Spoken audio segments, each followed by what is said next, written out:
সঙ্গের সাথী দিয়েছে জোরে ধাক্কা, ঘুম ভাঙে না। আবার দিয়েছে ধাক্কা, ঘুমটা ভাঙলো না। কিন্তু লেগেছে তাড়াহুড়া, একে ভাঙাইতে হবে ঘুম। এত জোরে ধাক্কা দিয়েছে গো, ঘুমটা তো ভাঙিল। একটা 3.5 কেজি ওজনের তরবারি নিয়ে উঠিল। বাড়ির দারোয়ান তরবারি নিয়ে উঠেছে। হ্যাঁ গো, আপনারা কে? আমার ঘুমটা ভাঙালে কে আছেন আপনারা? আবু বকর বলছে, ভাই রে, আমরা এসেছি বহু দূর থেকে, একটু থাকার জায়গা চাইছি ভাই, একটু তোমার মালিককে বলো না। ওই গোলামটা বলছেন, যা বলেছ আর বলো না, কারণ আমি 22 বছর থেকে চাকরি করি, আমার মালিক জীবনে কাউকে বাড়িতে জায়গা দেয়নি। আমি কথা দিলাম আমার মালিক আপনাদের কোনো মতে বাড়িতে জায়গা দিবে না।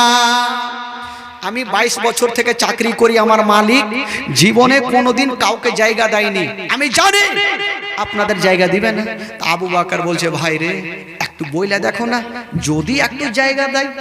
ওই লোকটা যাবে না আর আবু বকর ছাড়বে না। বলছে, যা একটু বলো। তো ওই লোকটা বলে, একবার গিয়ে তো দেখি।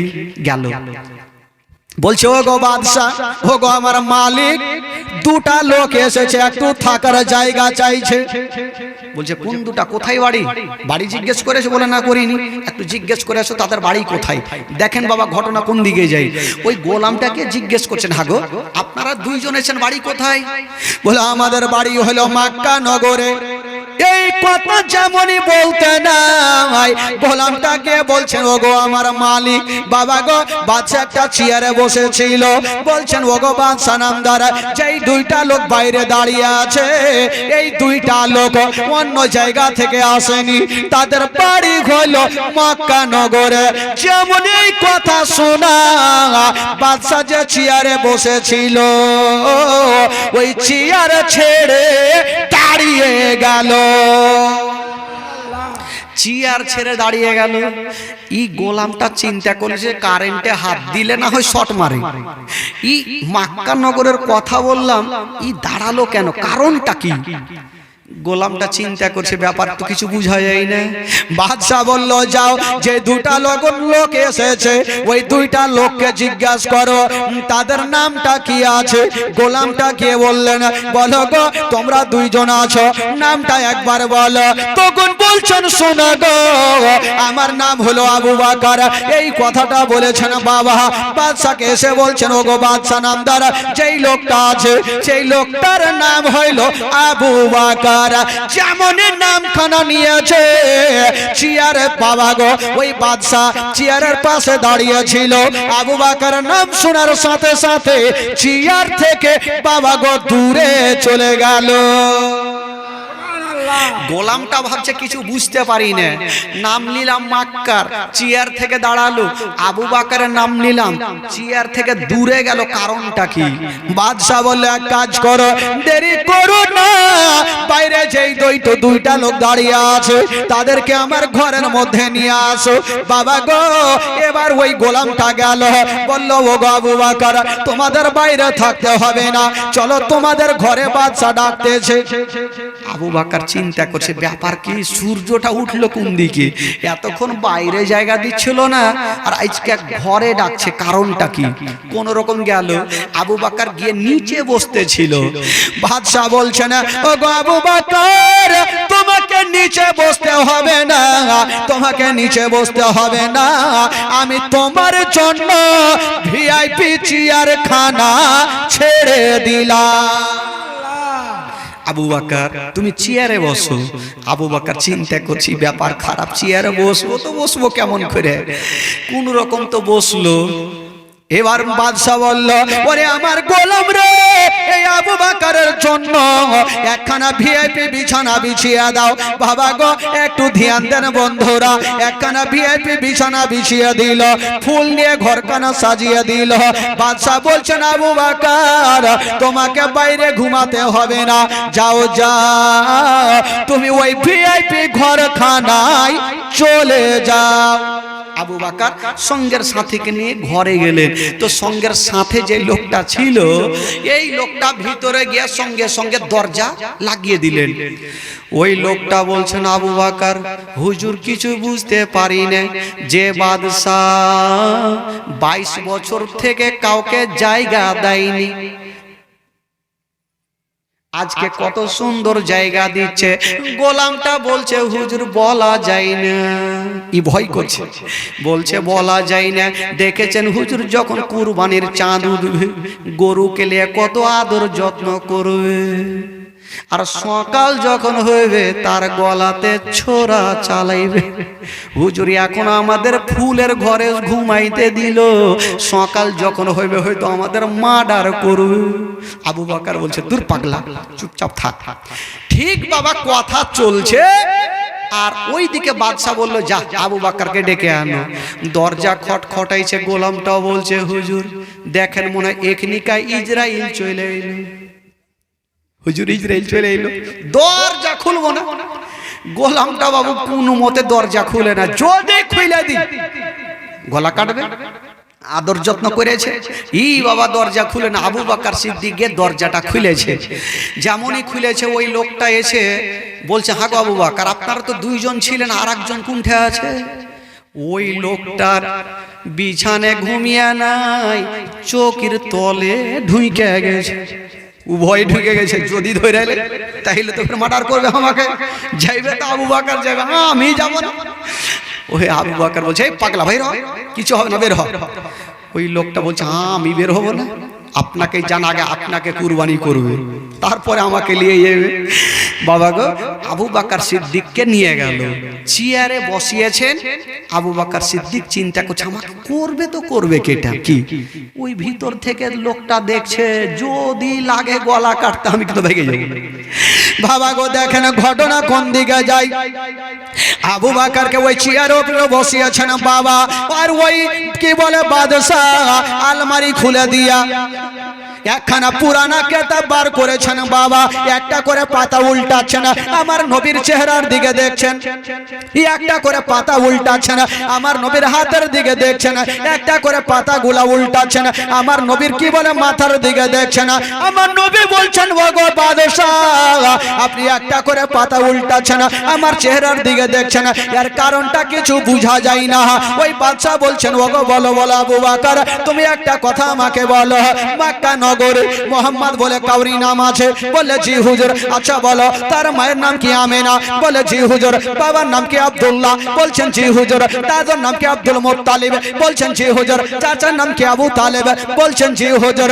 তখন বাদশা বলছেন, ওগো ওগো আবু বকর শুনে নাও শুনে নাও, এই যে আমাদের ধর্মের কিতাবে লেখা আছে, যার নাম হবে মোহাম্মদ, মায়ের নাম হবে আমেনা, দাদার নাম হবে আব্দুল মুত্তালিব, চাচার নাম হবে আবু তালেব, বাবার নাম হবে আব্দুল্লাহ। উনি যখন 40 বছর বয়স হবে তখন ইসলাম প্রচার শুরু করবে বাবা গো।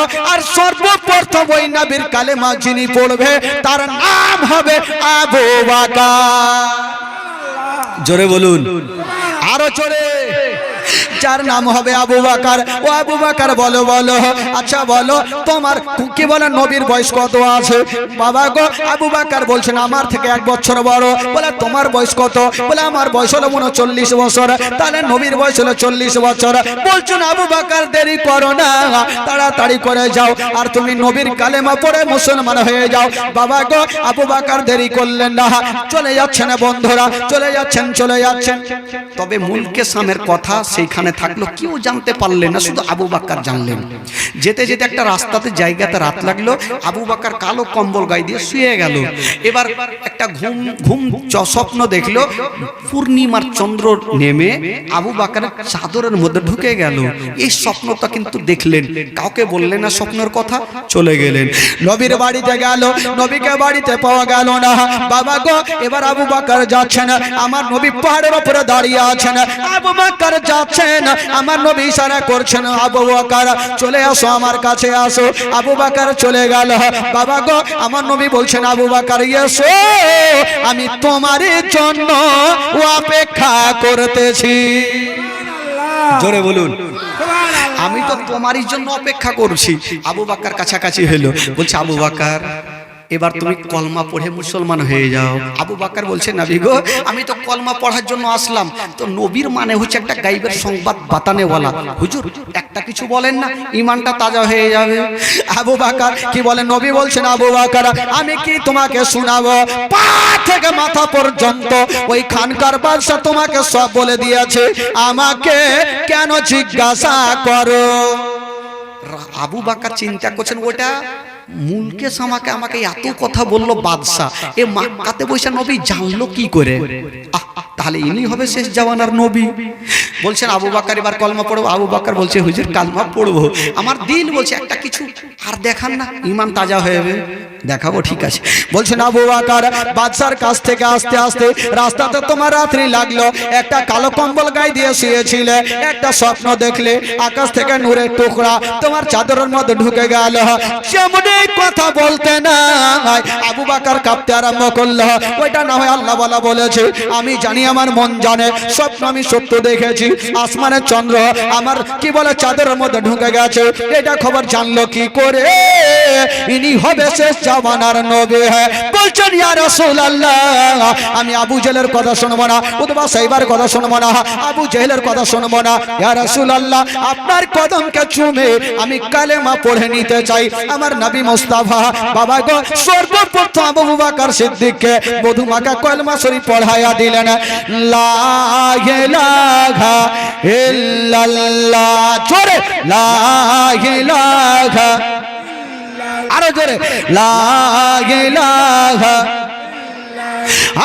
লা ইলাহা ইল্লাল্লাহ মুহাম্মাদুর রাসূলুল্লাহ সাল্লাল্লাহু আলাইহি ওয়াসাল্লাম। আল্লাহুম্মা সাল্লি সাইয়্যিদিনা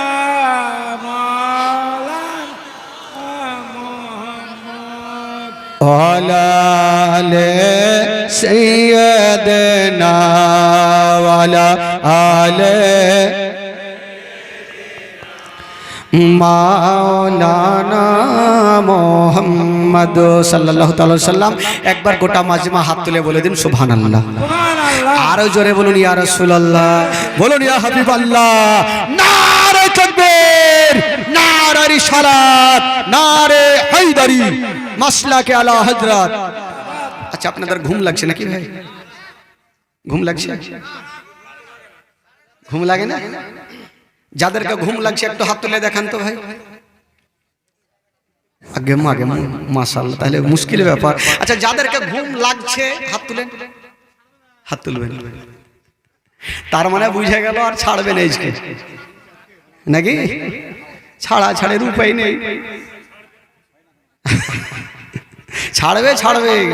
বক্তার হাতেই কথা, যখন চোখ বন্ধ করলিব তখন ফের মুশকিল, ঠিক উঠে চলে যাবে। একটা লোক যখন মাওলানা সাহেব শুধু বলছেন নামাজ পড়ো, একটা লোক চট করে পিছন থেকে উঠাইছে, বলছেন মাওলানা সাহেব শুধু নামাজ করছে, বিনা উজুতে নামাজ হবে কি? আচ্ছা বলেন তো ভাই, ওই লোকটাকে কি উত্তর দেওয়া যাবে? মাওলানা সাহেব রাগের মাথায় বলছে যা হয়ে যাবে, যা। এই লোকটা চিন্তা করে লাগে মাগে বিনা উজুতে যদি নামাজ হয় তাহলে তো হ্যালো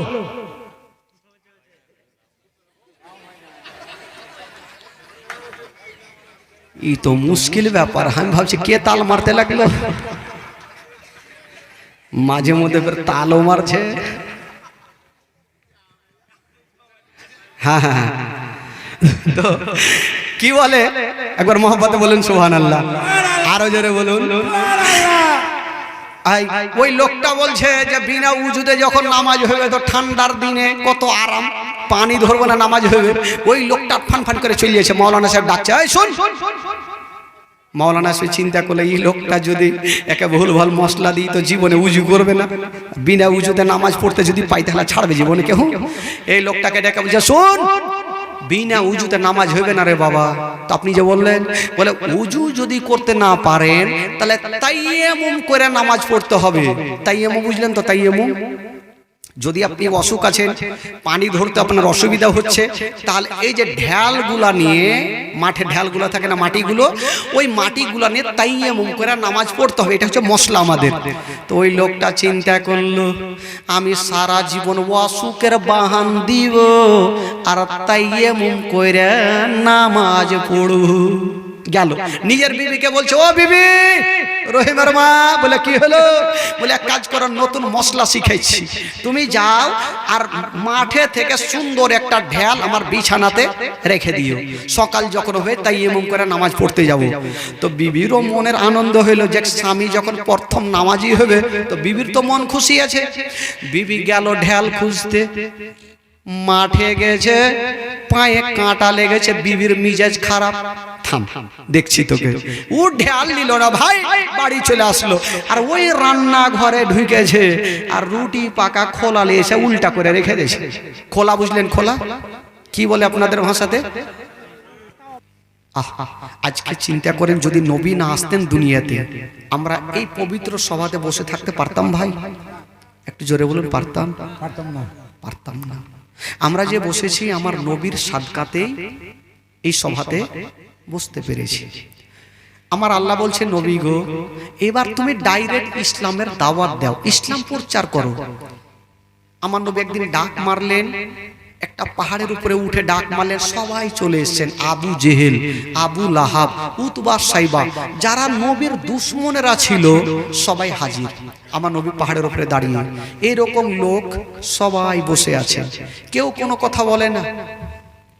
আমার নবীর আপন চাচা আবু লাহাব বলছেন, ভাতিজা, আজকে যে তুমি ডেকেছো আমাদের, তো কেন ডেকেছো? কোনো কারণ তো আছে। আমার নবী বলছেন, চাচা গো, হ্যাঁ, আমি একটা কথা বলার জন্য ডেকেছি। ভাই একটু ধ্যান দেন, আমি একটা কথা বলার জন্য ডেকেছি। সবাই বললো, কি কথা বলো? তো আমার নবী বলছেন, চাচা গো, আচ্ছা বলেন তো, আপনারা আমাকে বিশ্বাস করেন তো? তো সবাই একসাথে হাত তুলে, হ্যাঁ তোমাকে বিশ্বাস করি। আমার নবী বলছেন, চাচা গো, আমি যেটা কথা বলবো আপনারা মানবেন? সবাই বললো, হ্যাঁ মানবো, কেন মানবো না? তোমাকে মক্কা নগরে সবাই আলামিন বলে জানি, সত্যবাদী বলে জানি, তুমি কোনোদিন মিথ্যা কথা বলনি, আজকেও বলবে না। আমার নবী বলছেন, চাচা গো, আমি যদি বলি আমি যে পাহাড়ে দাঁড়িয়ে আছি তার পিছনে একটা দল আপনাদের সঙ্গে মারামারি করতে চাই, এ কথা বলে আপনারা মানবেন? সবে বলে, হ্যাঁ এটাও মানবো। আমার নবী দেখছেন আমার চাচারা আমাকে এত মানা মানে, আমি তাহলে কলমার দাওয়াতটা দিয়ে দিই। আমার নবী বলছেন, চাচা গো, আমাকে এতই যখন মানা মানেন চাচা, তবে এটাও মেনে যান গো চাচা, আপনারা চাঁদের পূজা করা ছেড়ে দিয়া, সূর্যের পূজা করা ছেড়ে দিয়া, চাচা গো এক আল্লাহকে মেনে নেন গো চাচা, যে আল্লাহ বিনা খুঁটির খাম্বার দাঁড়াতে আসমানটাকে ছাদের মতো করে রেখেছেন আর জমিনটাকে বিছানার মতো বিছিয়েছেন। চাচা গো, আমি হলাম শেষ জামানার নবী, আমাকে নবী বলে মেনে নেন গো চাচা, কলেমা পড়ে মুসলমান হয়ে যান চাচা। আচ্ছা বলুন তো ভাই, আমার নবী এখানে কোনো অন্যায় কথা বলেছে? কোনো অন্যায় কথা বলেছে? কোনো অন্যায় কথা বলেনি। এই কথাটা বলে আমার নবী চুপচাপ দাঁড়িয়ে আছে। আহা, সবাই চুপচাপ বসেছিল, কেউ কোনো কথা বলে না। মিডিল জায়গা থেকে আমার নবীর আপন চাচা, যার নাম কোরআনের পাতায় লেখা আছে আবু লাহাব, ওই আবু লাহাব মিডিল জায়গা থেকে উঠে গেল। আবু লাহাব আমার নবীর দিকে সামনে আসে না, ওখান থেকে উঠে পিছন দিকে গেল। আবু লাহাব চিন্তা করলো, আমার ভাতিজা নিজেকে নবী দাবি করেছে, আজকে ভাতিজাকে আমি জিন্দা রাখবো না। ওই আবু লাহাব একখানা শক্ত লম্বা পাথর নিয়েছে আমার নবীকে মারার জন্য। পাথরখানা বাবা গো গামছাতে ঢেকে নিয়ে পিছনে করে আমার নবীর দিকে সামনে চলে আসছে। আমার নবীর মনের ধারণা, আমার মা নাই, বাবা নাই, হয়তো আমার চাচা আমার মনের কথা বুঝতে পেরেছে, আমার চাচা হয়তো আমার মধুমাখা কলমা শরীফ পড়বে। যেমনই কাছাকাছি হইল, হায়রে আবু লাহাব আমার নবীর কাছাকাছি হয়েছে। আমার নবী বলছেন, চাচা গো সামনে আসো, তুমি আমার মনের কথা বুঝেছো চাচা। যেমনই আবু লাহাব সামনে এসেছে, আমার নবীর মনের কথা বুঝতে আসেনি। বাবা গো, ওই পিছনে পাথরখানা ছিল, ওই পাথরখানা নিয়ে আমার নবীকে নিশানা করে চালিয়ে দিয়েছে। যেমনই চালিয়েছেন বাবা, ওই পাথরখানা গিয়ে লাগবি তো লাগ। আমার নবীর হাতে লাগলো না, আমার নবীর পায়ে লাগলো না, পেটে লাগলো না, ওই শক্ত পাথরখানা গিয়ে আমার নবীর যেন চোখের কোণাতে লেগে গেল। যেমনই চোখের কোণাতে লেগে গেছে, আমার নবী আর দাঁড়িয়ে থাকতে পারলেন না, মা বলে যেন জমিনে পড়ে গেছে। যেমনই মা বলে পড়েছে, মার কথা যেন স্মরণ হয়ে গেল। আল্লাহ গো, আজকে যদি আমার মা বেঁচে থাকতো, তবে আমার কাটা জায়গাতে একটু কাপড় পুড়িয়ে লাগিয়ে দিত, আমি আরাম পেয়ে যেতাম। যদি আমার আব্বা থাকতো, আমাকে নিয়ে ডক্টরের বাড়ি যেত। ওরে যুবকেরা, একটু ধ্যান দেন বাবা, যার মা বাবা জগতে নাই তার দুনিয়াটা অন্ধকার। যারা বাচ্চা কালে মা বাবাকে হারিয়েছে, তারা জানে মা বাবা না থাকার ব্যথা কতটুকু হবে। নবী 6 বছর বয়সে মাকে, বাবা কি বলে, মাকে হারিয়েছে। মায়ের গর্ভে থাকতে নিজের আব্বা জানকে হারিয়েছে।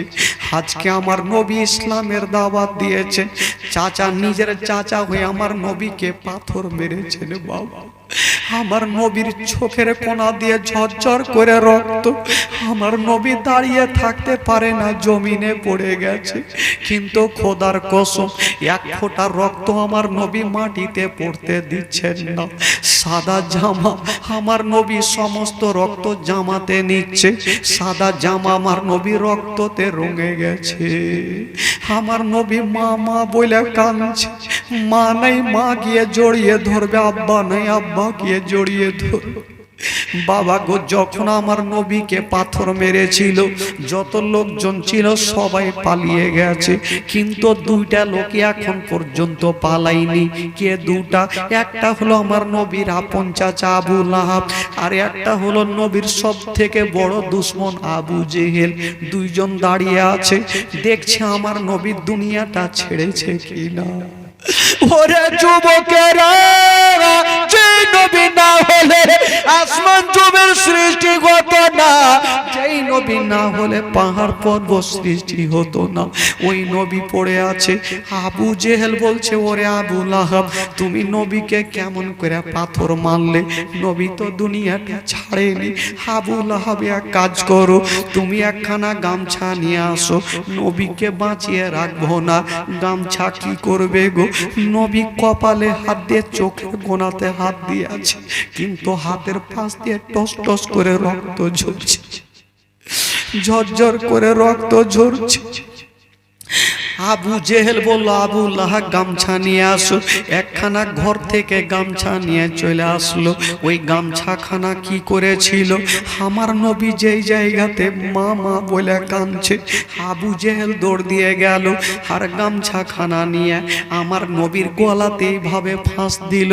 বলছে, ওরে আবু লাহাব, তুমি একদিকে টান দাও, আমি একদিকে টান দিব, নবী কষ্ট পাবে, নবী দুনিয়াটা ছেড়ে বিদায় নিয়ে চলে যাবে। বাবা গো, গামছাতে ফাঁস দিয়েছে মা।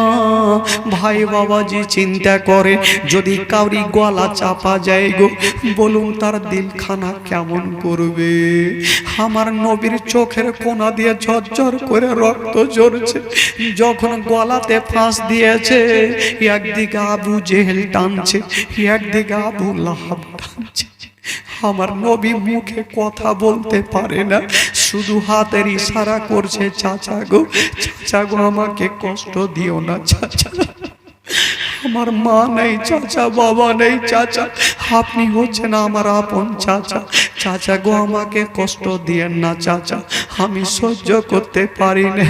আবু জেহেল বলছে, ভাতিজা রে, আমি তোমাকে জিন্দা রাখবো না, তুমি নিজেকে নবী দাবি করেছো, তোমাকে আজকে শেষ করে দেব। এত জোরে টান দিচ্ছে বাবা, আমার নবীর চোখগুলা লাল লাল হয়ে গেছে। আমার নবী যেই নবীর কালেমা পড়েছেন ওই নবী আজকে ইসলামকে বা ইসলামের জন্য বাবা গো জীবনটা মনে হয় চলে যাবে। চোখগুলা বেরিয়ে যাচ্ছে, চোখের কোনা দিয়ে রক্ত, শুধু ইশারা করে বলছে চাচা গো ছেড়ে দাও, চাচা গো সহ্য করতে পারি না, ছেড়ে দাও চাচা। কিন্তু দুশ্মনেরা কোনো মতে ছাড়ে না। এক দুঃখী বলে কে আমার নবীকে বাঁচাবে? মা নাই, মা গিয়ে জড়িয়ে ধরবে, আব্বা নাই, আব্বা গিয়ে জড়িয়ে ধরবে। দূর থেকে আবু বকর সিদ্দিক যে নবীর সর্বপ্রথম কালিমা পড়েছে উনি দৌড়িয়ে চলে আসিল, দুইজনকে দুই দিকে ভাগিয়ে দিয়েছে। আবু বকর আমার নবীকে টেনে যেন বুকখানে লাগিয়েছে। আমার নবী বলছে কে আছো গো? আমাকে কে বুকে লাগিয়েছো? আমার মা নেই, বাবা নেই, কে আমাকে বুকে লাগিয়েছো? আবু বকর বলছেন ইয়া রাসূলুল্লাহ, আমি অন্য কেউ নাই, আপনার প্রথম কালমা পড়নেওয়ালা আমি হলাম আবু বকর। আমার নবী বলছে আবু বকর রে, আমাকে অনেক দিন থেকে কেউ বুকে লাগায়নি, আজকে তুমি আমাকে বুকে লাগিয়েছো। আবু বকর যেন ডুগরে ডুগরে কাঁদছে, আবু বকর ডুগরে ডুগরে কাঁদতে লেগেছে। নবী গো আপনি কাঁদবেন না, আপনার চোখের পানি আমি দেখতে পারবো না। আমার নবী কাঁদছেন আর বলছেন আবু বকর রে, তুমি আমার চোখের কোনা দিয়ে যে রক্তটা যাচ্ছে তুমি আমার রক্তটা বন্ধ করো। আবু বকর নিজের হাতখানা আমার নবীর কাটা জায়গাতে লাগিয়েছেন। যখনই 5 মিনিট পর হাতটা টানছেন নবীর কাটা জায়গা দিয়ে তাজা তাজা যেন রক্ত বেরোচ্ছে, রক্ত যেন বন্ধ হচ্ছে না। আমার নবীর চোখগুলো লাল লাল হয়ে গেছে। বলছেন আবু বকর রে, আমার মা নাই, বাবা নাই, আমার চাচা আমাকে কষ্ট দিচ্ছে। আবু বকর তুমি রক্তখানা বন্ধ করো। আবু বকর রক্ত চেপে আছেন, বেশ কিছুক্ষণ পর রক্ত বন্ধ হয়েছে। আবু বকর আমার নবীকে বুকখানে নিয়ে বলছেন ইয়া রাসূলুল্লাহ আপনি কাঁদবেন না, আপনি হচ্ছেন দোজাখানের বাদশা। নবী নিজের জন্য কষ্ট করেনি রে বাবা, ইসলাম প্রচার করার জন্য আমার নবী কষ্ট করেছেন। বন্ধুরা আমার নবীর রক্ত ঝরঝর করে পড়ে সাদা জামাগুলা যেন রক্ততে রঙে গেছে। আমার নবী থাকতে পারে না, বলছেন আবু বকর রে আমি বাড়ি যাব না রে আবু বকর, আমি বাড়ি যাব না। আবু বকর বলছেন ইয়া রাসূলুল্লাহ আপনার চাচা কষ্ট দিয়েছে, বিশাল বড় অন্যায় করেছে। ওরে যুবকেরা, আমি মাওলানা তাফাজ্জুল, কেউ যদি আমাকে কষ্ট দেয় তার জন্য বাদদুয়া করে দেব। কিন্তু আমার নবী কেমন ছিলেন? আমার নবীকে বাবা পাথরখানা মেরেছেন চাচা। বলছেন ওরে আবু বকর আমাকে আমার চাচা পাথর মেরেছে, আমাকে অন্যজন মারেনি। ওরে আবু বকর শুনো শুনো, আমার চাচাকে আমি চাচা বলে ক্ষমা করে দিলাম। সুবহানাল্লাহ। আমি নবী আমার চাচাকে চাচা বলে ক্ষমা করে দিল। বলুন নবীর ব্যবহার কেমন ছিল? নবীর চোখের কোনা দিয়ে রক্ত, এত কষ্ট করছেন তবু বলছেন আমার চাচাকে আমি চাচা বলে ক্ষমা করে দিলাম। নবী কাকে বলে? নবী হচ্ছে রাহমাতাল লিল আলামিন। নবী ক্ষমা করছেন, কিন্তু আমার আল্লাহ বলছেন হাবিব গো তোমার চাচা তোমাকে কষ্ট দিয়েছে, তুমি সহ্য করে নিতে পারো, আমি আল্লাহ সহ্য করব না। আল্লাহ বলছেন আমার হাবিবি গো আমি আল্লাহ সহ্য করব না।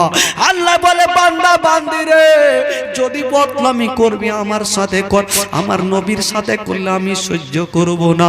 আল্লাহ বলছেন ওরে আবু লাহাব, যেই হাত দিয়ে তুমি আমার নবীকে পাথর মেরেছো, যেই হাত দিয়ে তুই আমার নবীকে কষ্ট দিয়েছিস, যেই হাত দিয়ে তুই আমার নবীকে অত্যাচার করেছিস, তোর হাত দুইখানা ধ্বংস হয়ে যাবে, তোর মাল সম্পত্তি টাকা পয়সা সব ধ্বংস হয়ে যাবে, কিছুই কাজে আসবে না। সেই সময়তে একখানা সূরা নাজিল হয়েছিল, যারা 5 ওয়াক্ত নামাজ পড়ে অনেকের সূরাটা মুখস্থ আছে, 30 পারা সূরা তাব্বাত ইয়াদা আবি লাহাবি ওয়া তাব্বা মা আগনা আনহু মালহু ওয়া মা কাসাব। এর মানে হইল, ওরে আবু লাহাব, যেই হাত দিয়া তুই আমার নবীকে কষ্ট দিয়েছিস, যেই হাত দিয়া তুই আমার নবীকে পাথর মেরেছিস, তোর হাত দুইখানা ধ্বংস হয়ে যাবে, তোর মাল সম্পত্তি টাকা পয়সা সব ধ্বংস হয়ে যাবে, কিছুই কাজে আসবে না। বাবা গো, আমার ভাই বাবাজি, আমার মা বোনেরা, আবু বকর বলছেন, ইয়া রাসূলুল্লাহ, এবার চলুন আপনাকে বাড়ি নিয়ে যাব। আমার নবী কাঁদতে কাঁদতে বলছেন, আবু বকর, আমি বাড়ি যাব না, বাড়ি যাব না। বলছেন, কেন ইয়া রাসূলুল্লাহ, আপনি বাড়ি কেন যাবেন না? বলছেন, আবু বকর রে, এখন যদি আমি বাড়ি যাই, এই যুবকেরা চিন্তা করেন আপনি অসুস্থ থাকেন, বাড়ি যাবেন, মনের আশা থাকবে, আমার মা আমাকে বুকখানে জড়িয়ে ধরবে, আমার আব্বা আমাকে বুকখানে জড়িয়ে ধরবে, আমার নবীর মা নাই, বাবা নাই, আমার নবী চিন্তা করছেন। আর বলছেন, আবু বকর রে, এখন যদি আমি বাড়ি যাই, আমার তো মা জগতে নাই, যদি মা থাকতো, আমার মাই যে কাটা জায়গাতে একটু কাপড় পুড়িয়ে লাগিয়ে দিত, আমি একটু আরাম পেয়ে যেতাম। আব্বা যদি থাকতো, আব্বা আমাকে নিয়ে ডক্টরের বাড়ি যেত, একটু আমি আরাম পেয়ে যেতাম। আমার মা নাই, বাবা নেই, আবু বকর, আমি আর বাড়ি ঘুরে যাব না। ও যুবকেরা, কিন্তু আমার আল্লাহ বলছেন, নবী গো, তোমার চাচা তোমাকে কষ্ট দিয়েছে, তুমি তোমার চাচাকে চাচা বলে ক্ষমা করে দিতে পারো, আমি আল্লাহ সহ্য করব না। আল্লাহ বলে, বান্দা বান্দি রে, যদি বদনামি করবি তোমরা আমার সাথে করো, আমার নবীর সাথে করলে আমি সহ্য করব না। সুবহানাল্লাহ, জোরে বলুন সুবহানাল্লাহ। আমার আল্লাহ বলছেন, আমার নবীর সাথে যদি তোমরা বদনামি করো, দুশ্মনী করো, আমি আল্লাহ সহ্য করব না। আচ্ছা বলেন তো ভাই, আমার নবী সেদিন ইসলাম প্রচার করার জন্য তার চাচা হয়ে আমার নবীকে কষ্ট দিলেন। আমাকে কেউ কষ্ট দেয়, আপনাকে কেউ কষ্ট দেয়, তার জন্য আপনি ভালো দোয়া করবেন? ভাই, ভালো দোয়া করবেন না। কিন্তু নবী আমার জানে, আমার চাচা হয়তো আমাকে চিনতে পারেনি, আমি তো নবী তাকে চিনি, এই জন্য আমার নবী বলছেন, আল্লাহ গো, আমার চাচা আমাকে কষ্ট দিয়েছে, আমি নবী আমার চাচাকে চাচা বলে ক্ষমা করে দিলাম। জোরে বলুন সুবহানাল্লাহ। আমার আল্লাহ বলছেন, আমি সহ্য করব না। আমি আল্লাহ বলছেন, সেই সময় একখানা সূরা নাজিল হয়েছিল। বাবা গো, এই কথাটা আমার আল্লাহ বলছেন, তোর হাত দুখানা ধ্বংস হয়ে যাবে, এই কথাটা আবু লাহাবের কানে। আবু লাহাব বলছে, আমার ভাতিজা বলছে আমার হাত দুখানা ধ্বংস হবে না। তো বাবা গো, আমার নবীর দুটা বেটির সঙ্গে আবু লাহাবের দুটা বেটা উতবা উতাইবার সঙ্গে বিয়ে হয়েছিল। আমার নবীর দুটা বেটির সঙ্গে আবু লাহাবের দুটা বেটার বিয়ে হয়েছিল। তো আবু লাহাব ভাবছেন যে আমার ভাতিজার কারণে আমার হাত দুইখানা গলবে না, আমার দুশ্মনের বেটিকে আমার বাড়িতে রাখবো না। ডাক দিল কাকে? নিজের দুটা বেটাকে। এ বেটারা এদিকে আসো। চলে আসলো। আরে বেটা, আমি দুনিয়া থেকে যাবো তো জায়গা জমির ভাগ কেটে নিবে। বলে, আব্বা কে নিবে? আমরা নিব। বলছে, আরে বেটা শোন, আমি যেটা বলবো তোরা মানবি সব? দুটা বেটা বলছে, মানবো না কেন, সব মানবো।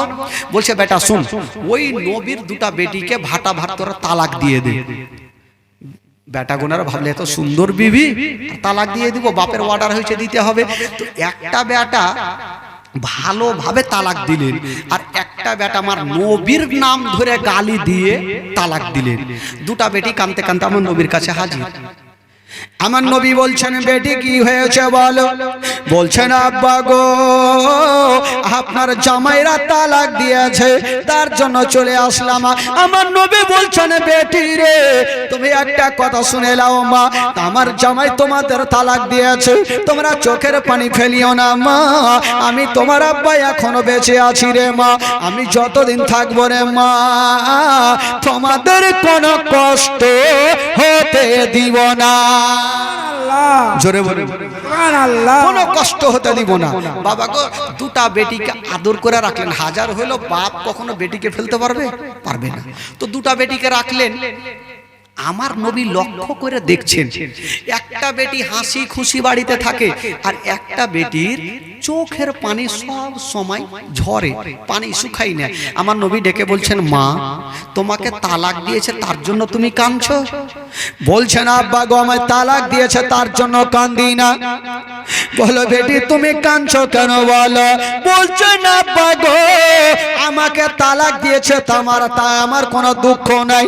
আব্বা গো আমাকে যখন তালাক দিয়েছিল আপনার নাম ধরে গালি দিয়ে তালাক দিয়েছিল। আপনি হচ্ছেন দোজাহানের বাদশা, আপনার নাম ধরে গালি দিয়ে তালাক দিয়েছে। এই গালি কথাটা যখন আমার ব্রেনে আসে তখনই আমার চোখের পানি পড়ে। আব্বা আপনাকে গালি দিয়েছে এই কথাটা মনে পড়লে আমার চোখ দিয়ে পানি। আমার নবী পাক কাউরির জন্য বাদ দোয়া করে না বাবা। সেই দিন আমার নবীর জবান থেকে একটা কথা বেরিয়ে গেল। বলছেন বেটি রে শোনো, আমাকে যে গালি দিয়েছে রে মা, তোমাকে যে তালাক দিয়েছে রে মা, ওই ব্যক্তিকে একটা জঙ্গলের বাঘে ধরে খাবে। আল্লাহ যাও বেটি, আমাকে যে গালি দিয়েছে তোমাকে যে তালাক দিয়েছে ওই ব্যক্তিকে একটা জঙ্গলের বাঘে ধরে খাবে। আচ্ছা বলুন তো ভাই, আমার নবীর জবান থেকে যে কথা বেরিয়ে গেল সেটা পূর্ণ হবে কি হবে না? একটু জোরে বলুন, হবে কি হবে না? আরো জোরে। দুনিয়ার কথা মিথ্যা হবে, আমার নবীর কথা মিথ্যা হবে না। আমার নবী বলছেন বেটি রে আমাকে যে গালি দিয়েছে তোমাকে তালাক দিয়েছে তাকে জঙ্গলের বাঘে ধরে খাবে। বাবা গো কি করে খেয়েছিল? একটা মারাত্মক ঘটনা। ছেড়ে দিই ভাই, আপনারা বিরক্ত হচ্ছেন, আপনারা বিরক্ত হয়েছেন যেহেতু। বাপরে, 9:15টায় উঠেছিলাম, একদম 11টা পার হয়ে গেল, মানে 9:30 কি বলে 8:15টায় উঠেছিলাম, তাহলে হয়ে গেল মোটামুটি 3 ঘন্টা হতে চললো। জীবনে নিয়ম হইল ভাই 2 ঘন্টা। প্রত্যেক বক্তা 2 ঘন্টার বেশি বলবে না, কিন্তু আমাদের তাগড়া শরীর, বুঝতে পারছেন যুবক ছেলে, চল বলে দি, মনটা যখন শুনতে চাইছে তো আমিও শুনাই নাকি। অন্য বক্তা হইলো ধু চল, বেশি বললে ওইটি টাকা, কম বললে ওইটি টাকা, টাকা তো কাটবে না কেউ, বেশি বলে লাভ আছে। কিন্তু আমি চাইছি না, যতক্ষণ মনটা ভরাবো না আমার মনটাও শান্তি হবে না। যখন জীবনী করতে এসেছি ভাই, তো একটু মন দিয়ে যদি না বলি তো ভালো লাগবে বলেন তো? তার জন্য শুনিয়ে দিই, তো শুনিয়ে দিই আবু জেহেলের বেটাকে বাঘে কি করে খাই। আচ্ছা বলো তো আবু জেহেলের বেটাকে খাইলে ভালো না খারাপ হবে ভাই? ভালো হবে। আবু লাহাবের বেটাকে কে কে খাওয়াইতে চাইছেন একটু হাত তুলেন তো দেখি। সবাই খাওয়াইতে চাইছেন তো? আহ মাশাআল্লাহ, আবু লাহাবের বেটাকে যেন খাই। তো যারা নবীকে ভালোবাসেন একটু হাত তুলে দেখান তো। যারা হাত তুলেছেন 500 করে টাকা দিয়ে যান। হাত তুলেছে টাকা দিতে হবে। প্রথম রাইট দোয়া করব, শেষ দোয়াটা কইরা তারপরে বাড়ি যাব। তো প্রথম রাত খালি হাতে কেউ ঘুরে দিতে হবে, জানি যে লাস্টের দিন তো সবই হবে, তবে প্রথম রাত্রে যদি খালি হাতে যেত মন মিজাজ খারাপ করবে না। একটা ভাই আমার 500 টাকা নিয়ে আসেন তো দেখি, চট করে নিয়ে আসেন, একটু দোয়া করবো, নিয়ে আসেন, দেরি করে না, শুভ কাজে দেরি করতে নাই ভাই। আল্লাহর ঘরে মসজিদের জন্য 500টা টাকা, একটা কেউ আছেন? কোনো ভাই আছেন? লিয়াসেন, একটু লিয়াসেন তো চট করে, একটু দোয়া করবো। ভাই কেউ আছেন? এতগুলো ভাই আছেন, আমার 500 টাকা দিতে পারবেন না? নবীর মাহফিলে হাত তুলেছেন, 500টা টাকা একটা ভাই আমার লিয়াসেন, একটু দোয়া করবো। এ খালা লক্ষ্মীর ভান্ডার কই? কি নাম ভাই? সাবিরুল শেখ, সাবিরুল শেখ। আহ সুবহানাল্লাহ, আসো ভাই আসো, মাশাআল্লাহ। দেখেন ভাই 500 করে টাকা দিলে কি হবে? খালাগে 2 দিন সময় থাকলো লক্ষ্মীর ভান্ডার সব জেনে চলে আসে। নাসির শেখ, মাশাআল্লাহ, সাবিরুল শেখ আর নাসির শেখ দিয়েছে 500 করে টাকা। তবে হাত তো অনেকজন তুলেছিল ভাই। নামাজ হয়েছে 5 ওয়াক্ত নামাজ, তো 5 জন পুরাইতে হবে না? 2টা হইলো, আর কে 3টা পুরাইবে? হ্যাঁ খালা একটা দাও না গে, একটা হইবে না? আমি জানি আমার মা বহিনেরা ফের তো মাংস দিবে, মাংস চাইল ডাল আলু সাত্তু সব হবে, চিন্তা নাই। তবে আগে জীবনী শোনাবো খালা। একটা কেউ আছেন আর 500টা টাকা দিতে পারবেন? 2টা হলো, নাসির সাহেব আর একটা কি দিল সাবির ভাই আমার, সুবহানাল্লাহ মাশাআল্লাহ। আর 3টা কেউ হবে না? একটু চট করে দেন ভাই।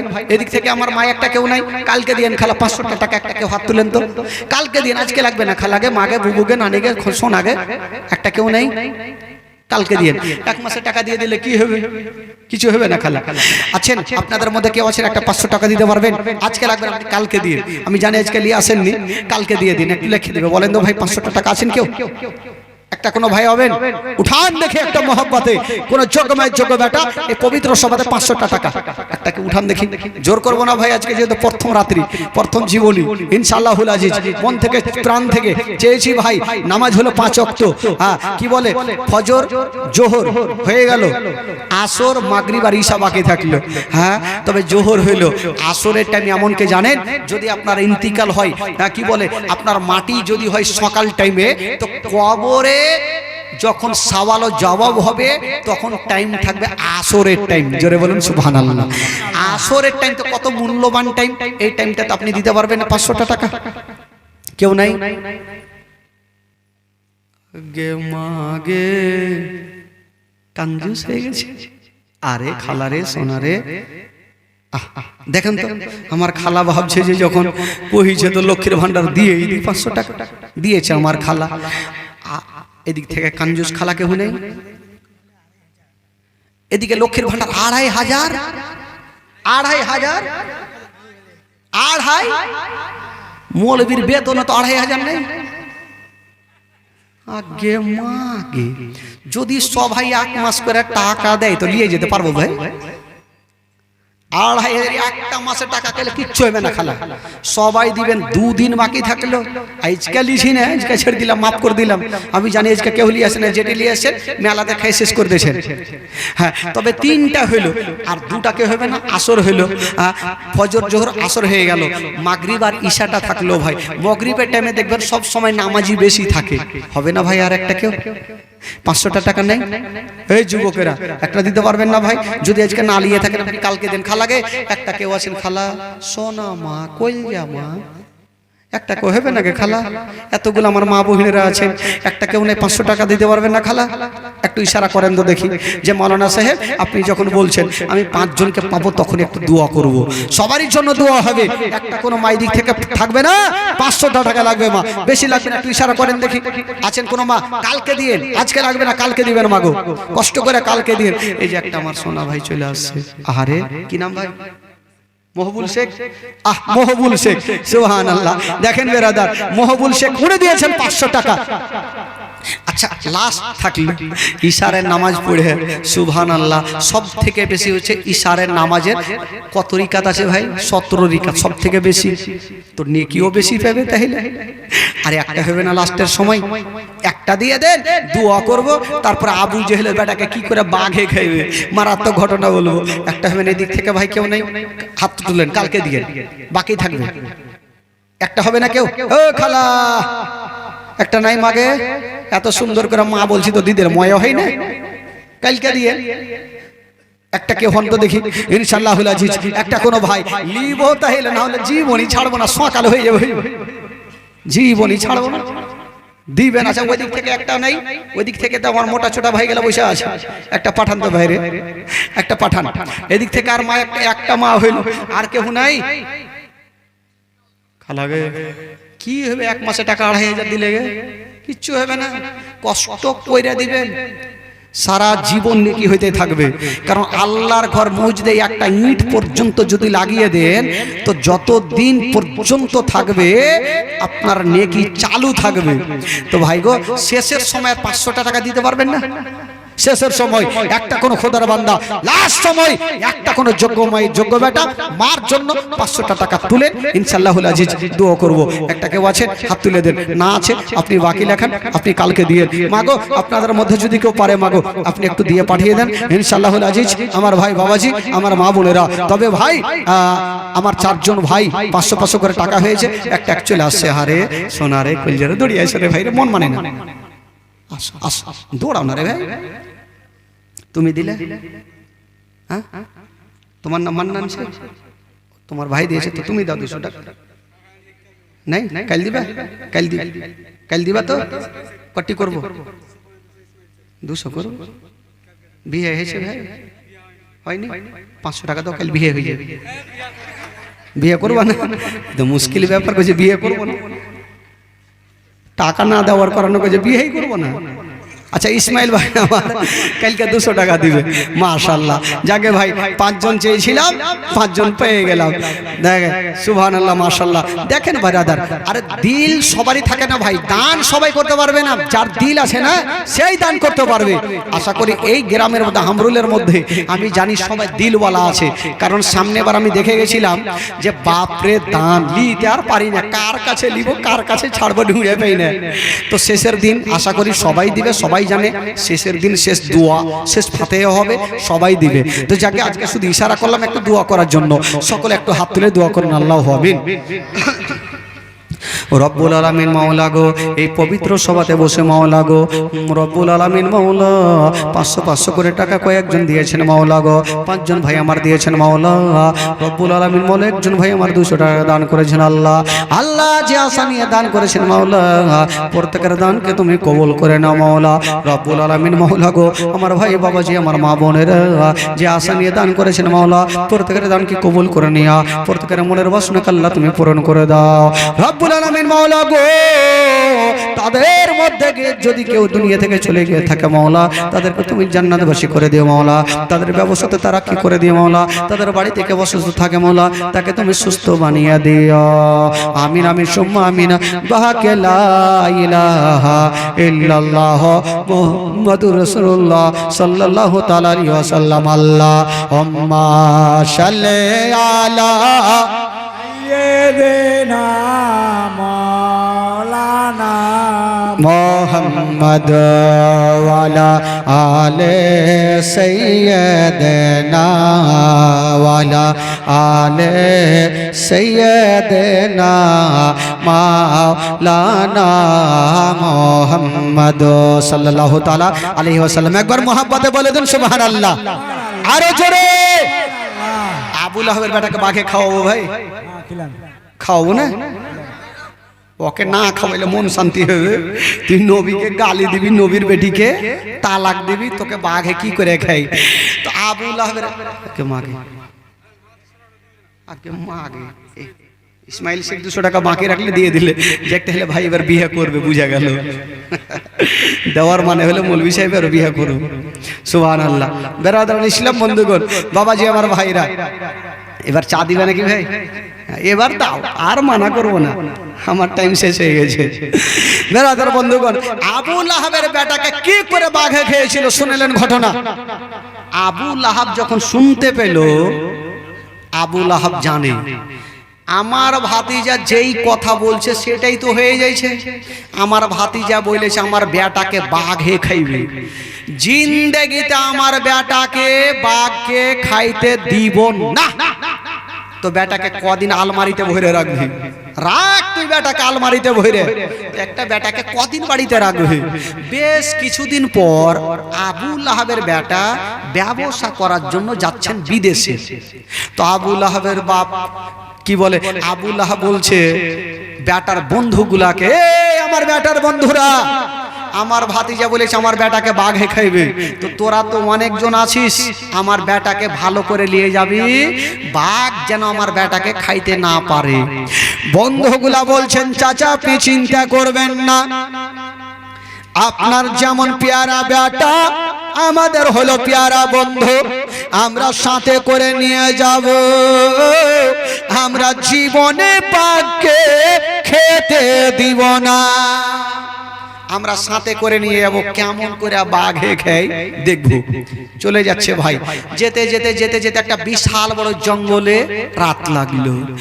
লোকজন বলছেন ও গো আবু লাহাবের বেটা আমার বন্ধু, রাতের বেলাতে চলবো না, এ রাতের বেলাতে একটু জঙ্গল আরাম করে নিব, সকাল যখন হবে আবার আমরা রওনা দিয়ে দিব।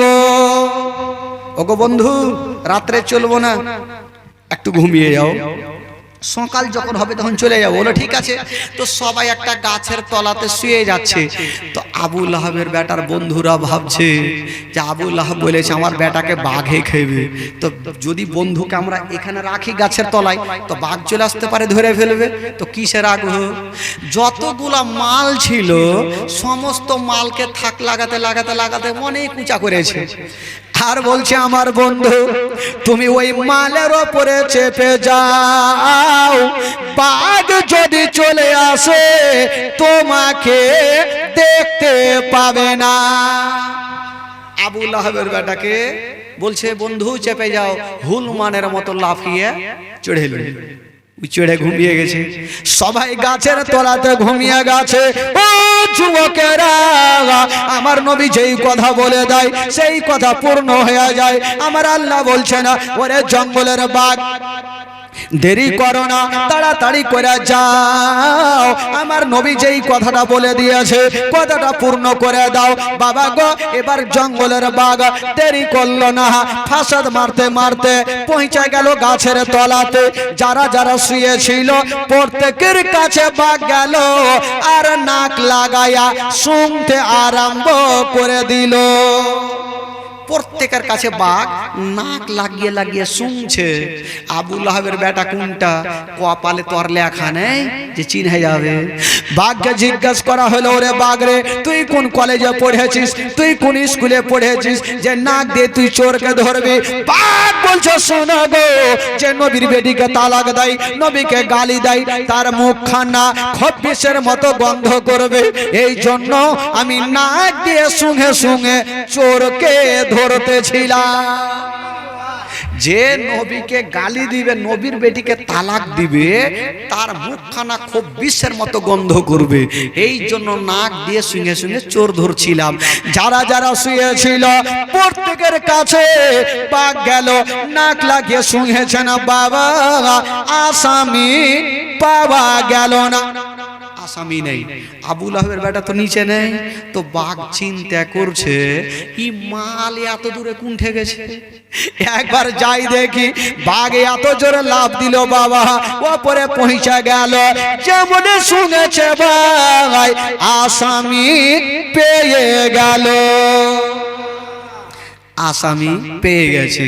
বাঘ যেমনই বুক একটা থাবা মেরেছে, আবু লাহাবের বেটা একদম চোখ খুলেছে। আচ্ছা বলেন তো ভাই, ধরেন যে আজকাল তো বাড়িতে বাড়িতে বাথরুম হয়ে গেছে, আগে তো ছিল না, আগে মাঠে ঘাটে বাথরুম করছিল, ঠিক কিনা ভাই?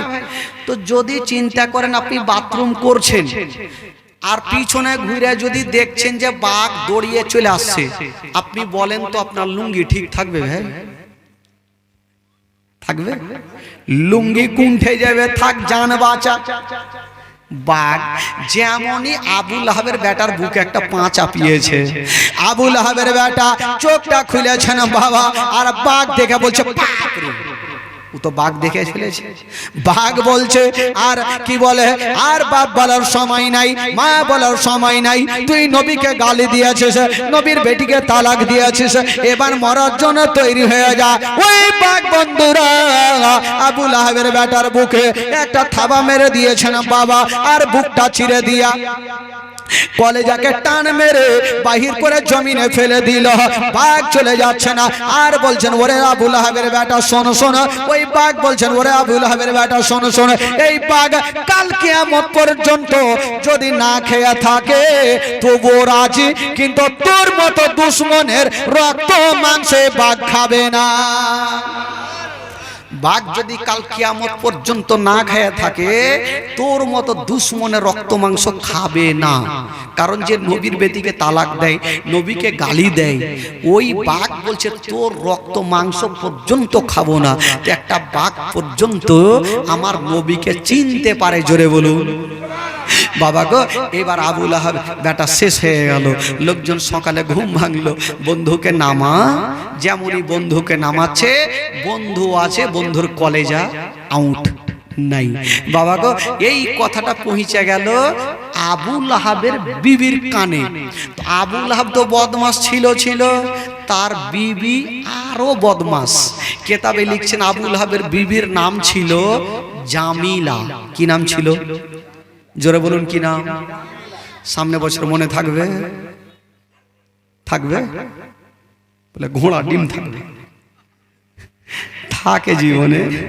বেরাদার বন্ধুগণ, জামিলা ভাবলো বাপরে আমার ভাতিজার দুয়াতে আমার বেটা খতম হয়েছে না, আমার স্বামী পারলো না তো কি, আমি আমার ভাতিজাকে জিন্দা রাখবো না, আমি নিজে গিয়ে মারবো। আবু লাহাবের বিবি জামিলা একখানা বড় পাথর নিয়েছে আর আমার নবীকে মারার জন্য গেল নবীর বাড়িতে। নাই নবী কোথায় আছেন? আমার নবী কাবা ঘরে বসে আছেন, একদিকে আবু বকর, একদিকে আমার নবী। জামিলা ঢুকছেন কাবা ঘরে পাথর নিয়ে আমার নবীকে মারার জন্য। ও যুবকেরা, যার দুনিয়াতে কেউ নাই তার আছে মহান আল্লাহ। আচ্ছা বলুন তো, আমার নবীকে মারতে পারবে ভাই? একটু জোরে বলুন, মারতে পারবে? কেউ পারবে না। বাবা গো, আমার নবীকে মারার জন্য যাচ্ছে না, আমার আল্লাহ বলছে না ও জিবরাইল দেরি করো না, তাড়াতাড়ি করে যাও। জামিলা আমার নবীকে মারার জন্য যাচ্ছে, তুমি যাও ওই জামিলার চোখে হাতখানা বলিয়া দাও, জামিলা চোখে পর্দা করে দাও, আমার নবীকে যেন দেখতে না পায়। ও যুবকেরা, সা করে জিবরাইল আমির ফেরেশতা হাজির হয়ে গেল, জামিলা চোখে পর্দা করে দিয়েছে না বাবা। জিবরাইল চলে গেল আর জামিলা কাবা ঘরে ঢুকে গেল। আবু বকরকে দেখছে বইসা আছে, আমার নবীকে দেখতে পাই না, আনফান করে চলিয়েছে, ধান ধান করে যেছে। আবু বকর বলছে হুজুর, আপনার চাচির ধারণ চারণ দেখে ভাল লাগে না, মনে হয় আপনাকে মারতে আসছে। আমার নবী বলছেন আস্তে দাও, আস্তে দাও। এবার জামিলা গেল, আমার কি বলে আবু বকরের সামনে দাঁড়িয়ে গেল, বলছেন আবু বকর, আচ্ছা বলো তোমাদের নবী কোথায়? আবু বকর বলছে ই কি কানি হয়ে গেছে নাকি রে? মানে আবু বকরের পাশে নবী বসে আছে আর বলছে তোমাদের নবী কোথায়? বলে কেন, নবীর সঙ্গে তোমার কিসের দরকার? বলে এই যে পাথরখানা এনেছি, নবীকে জিন্দা রাখবো না। আবু বকর বুঝে গেল হাও হয় না হয় আল্লাহর অর্ডারে আমার চাচির চোখে পর্দা করে দিয়েছে, এই জন্য দেখতে পাচ্ছেন না। ও যুবকেরা, আবু বকর বলছেন ওগো জামিলা, তুমি আমার নবীকে কখনো দেখতে পাবে না। জামিলা পাথরখানা ফেলে দিয়েছেন বাবা আর বাড়ি চলে গেল। আবু বকর বলছেন ইয়া রাসূলুল্লাহ, আপনার চাচিমা আপনাকে কেন দেখতে পেল না? বলছেন আবু বকর, এই জন্য আমাকে দেখতে পেল না, আমার আল্লাহ তাআলা আমার চাচির চোখে পর্দা করে দিয়েছেন, আমাকে কখনো দেখতে পাবে না। বাবা গো, বেরাদার বন্ধুগণ, এবার আবু বকর সিদ্দিক আমার নবীকে নিয়ে বাড়ি চলে গেলেন। দিন যেতে লাগলো, সময় কাটতে লাগলো। এখান থেকে কি ঘটনা হবে আগামীকাল অবশ্যই শোনা যাবে। সকলে দাঁড়িয়ে যান আর সালাতু সালাম পড়ুন, ইয়া নবী সালাম।